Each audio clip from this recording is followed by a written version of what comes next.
Coming up, don't let your guard down just yet. We're watching for the latest COVID strains in KELOLAND.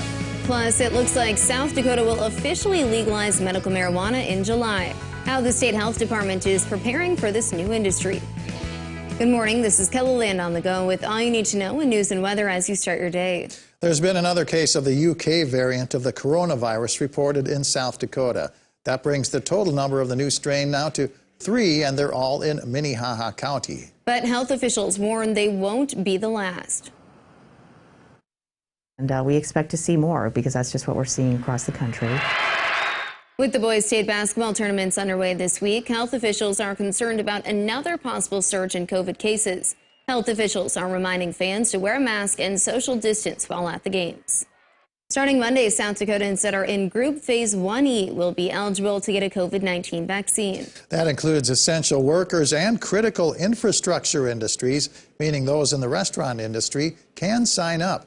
The owner of Swamp Daddy's Cajun Kitchen says this is good news. I'm happy to hear that, the individuals that service customers on a daily basis, daily interacting, will be able to be offered the vaccine and, get us one step closer to somewhat normalcy. State officials estimate there are about 227,000 people in South Dakota who fit into Phase 1E.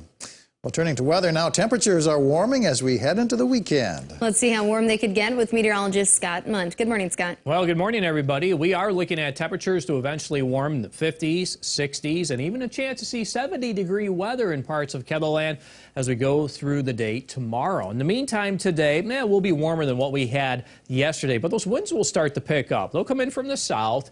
Every bit of 15 to 30 miles per hour with gusts over 30, and then we could see gusts over 40 tomorrow, especially across eastern South Dakota and into Minnesota. Light showers in the forecast for Sunday. Next week still looking active. More details on your forecast with Brian coming up. All right, thank you very much, Scott. Well, many Sioux Falls shops and restaurants are having a tough time finding enough workers for the expected increase in business this spring and summer as pandemic restrictions are lifted. Sanaa's restaurant isn't having much luck in hiring 2 part-timers to work the cash register. The staff is doing its best to cover for the worker shortage, but Sanaa doesn't want to put too much onto the plates of her workers. I have wonderful employees. They've been with me for a long time. They're really loyal and they care. But at the same time, I care about them too. I want them to stay with me. I don't want them to get to a point where they say, we can't do it anymore. Sioux Falls' tight labor pool is adding to the problem, but Sanaa says she's surprised that it's been this difficult to find workers since so many families are struggling financially during the pandemic. More money is headed to a need-based scholarship program in South Dakota. On Thursday, Governor Kristi Noem signed legislation committing $50 million for the program. Avera and Sanford Health both pledged just over $12 million to supplement $100 million in private funding from First Premier Bank, Premier Bank Card, and T. Denny Sanford.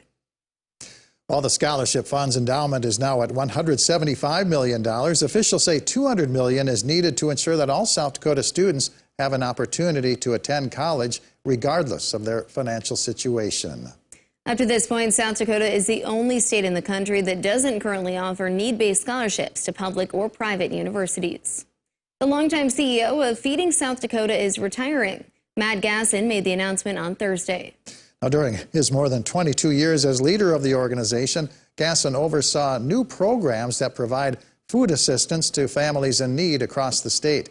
Gasson's last day will be August 31st. The board of directors is currently in the process of hiring an outside firm to help find a new CEO. From the basketball court to an indoor racetrack covered in syrup, this weekend the Sioux Falls Arena is hosting the Concrete Challenge on syrup. The sticky substance gives the racers traction on the slick concrete. 5 divisions will take to the indoor track, including motorcycles, ATVs, and kart racers. It's just a fun family event, People can just come out and enjoy all sorts. I think the city is ready for racing. People have been cooped up all winter. They're ready. It's time to go racing. Syrup races took place last year at the W.H. Lyon Fairgrounds. Organizers say the switch to the arena was a matter of availability and a large space to social distance. Events kick off tonight and the races go on Saturday. And that's a look at some of our top stories. Now let's get one last look at your forecast with meteorologist Brian Karstens.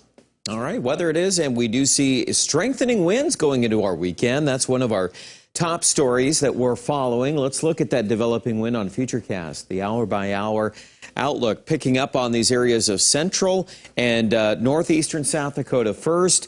Sioux Falls will pick up more wind today, obviously, versus what we had yesterday, which was very light wind. But I do think the forecast for tomorrow looks even windier, as you're going to see winds already in the morning hours sustained over 20. And that'll keep that temperature up a little bit overnight, but it also translates into a chance of 40-mile-an-hour wind gusts during the afternoon. We'll come pretty close to that level in Sioux Falls, Watertown, and Huron. So all things there to consider. Then by Saturday night into Sunday, a cold front will come into northwest South Dakota. That may introduce a couple of shower chances. Let's look at that. You can see that developing system from Montana and Wyoming.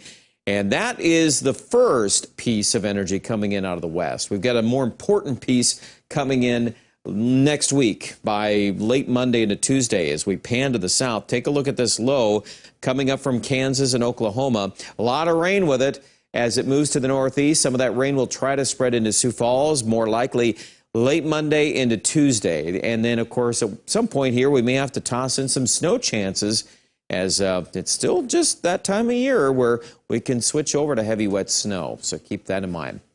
50s today, very common out there. 55 Mitchell, 59 in Rapid City. Overnight lows tonight, mainly in the lower to middle 30s, although Pierre starts off at 39, and we warm quickly to those 60s tomorrow in central South Dakota. 67 Pierre, 70 our high in Phillip. 7-day outlook, small chance of a shower Sunday. We'll regroup and then look for better chances of rain Monday night into Tuesday. And as temperatures fall through the 40s, we may end up blending some snow in Tuesday night into Wednesday as that low pressure area wraps up to our south. We're expecting Aberdeen also getting clipped by some of these chances of moisture. Stay tuned. The storm path will be critical to that Tuesday into Wednesday. We also expect Pierre will get chances of moisture, but the farther west and the farther north you live, the lesser chances of an impact. So we'll make that clear right now as we get into that forecast. And of course, for the Black Hills, the ramification there is a lesser chance of moisture on Tuesday. Keep watching the weather. We'll keep you posted. More details at kettleland.com. And have a great day.